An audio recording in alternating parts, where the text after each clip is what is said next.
Thank you very much. When that shocking list was being read out, I thought of a book that was written by a man called Jack London, called The People of the Abyss. And he wrote the book at the beginning of the 20th century. And he wrote about the conditions of poverty and homelessness that existed in this city then.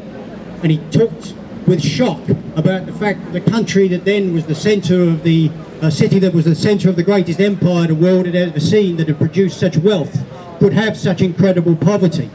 And I don't think London would have imagined that in 2016 it would be necessary to stand in this city and read out the list of the names of people who had been killed by neglect and by austerity and by brutality. That's shocking, it's appalling, and it needs to be resisted. I'm based in the Ontario Coalition Against Poverty in Toronto, and we took up a slogan there that we call "Fight to Win."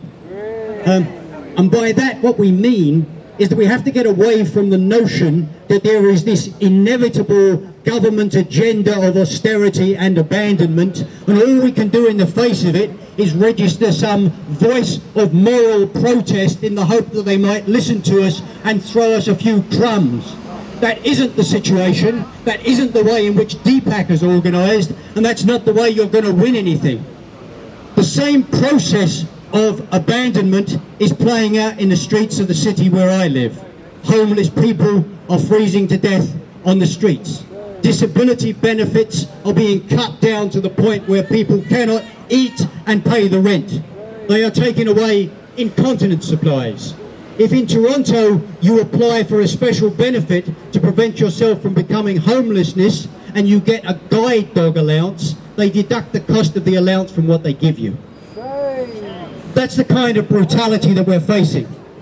But I want to say very, very clearly that what is emerging in this country and what is emerging internationally is a movement that is not going to register a moral protest.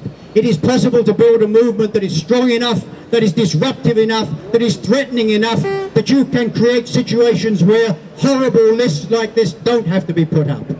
And we're building that movement. We're going to build it together. We're going to build it across borders. I'm so proud to be here. I'm so pleased to be here. Thank you so much. And please carry on fighting to win right here.